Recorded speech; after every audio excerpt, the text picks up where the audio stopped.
Our next speaker is Vix Lowthion, who is a teacher, a parent, and also the Green Party's education spokesperson. Thanks very much for coming tonight, Vix. Thanks, Alistair. Thanks very much, everybody, for inviting me. What's really interesting is that we're talking about being optimistic or pessimistic, and we've all decided to do this ourselves. I think I'm an angry optimist, and I think it's looking at how a way forward with this is building trust. I think we've got to rebuild trust. I do not trust this government, but I do trust the people, and some fantastic speakers. I mean, Zara, that spot on about a lot of the stuff that you were talking about, really impassioned. I mean, every single one of us has had a completely different experience of this lockdown, whether that's due to social inequalities, or whether you're a parent or whether you're a teacher. I feel that I am busier than ever. I think living on the Isle of Wight has something to do with that, with an app, not an app, an MP who has half a sausage at a barbecue. I think that what keeps me awake at night, though, is trying to plot a way forward.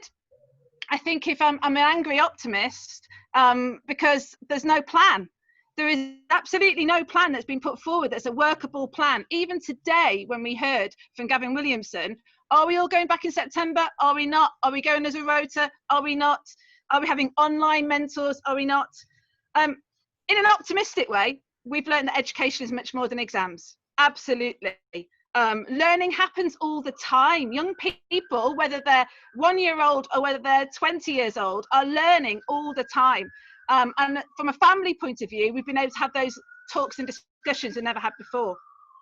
This has also sped up a lot of our modernisation with technology and development, but obviously it shows a lot of inequalities when it comes to that as well.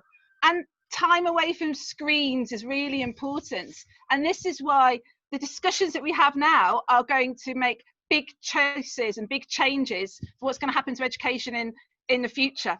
I mean, a lot of the Green Party policies are happening because of lockdown. Smaller class sizes, getting outdoors, learning with hands-on learning, reforming the curriculum. I'm a history teacher.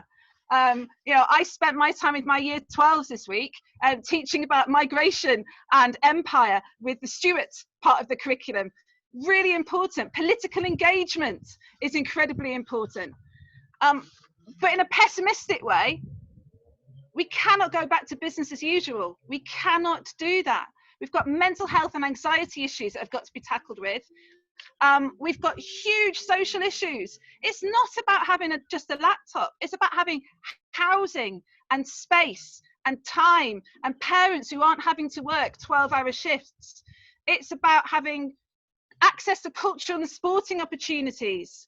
From a teacher point of view, what will happen if we all go down to technology?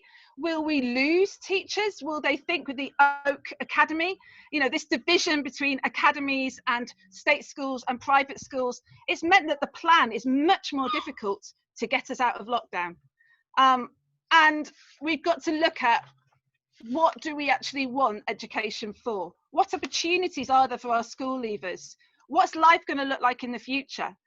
And this is why it's really important that this conversation is starting to really get going, right? It's not about a Victoriana sitting in rows and regurgitating facts. The Michael Govian of the curriculum is exactly what we've got to get out from, because the skills that our young people need are not going to be huge knowledge curriculum heavy. It is working in teams. It is problem solving. It is, all of the stuff that we're doing as parents, but we need to have our schools being able to do that.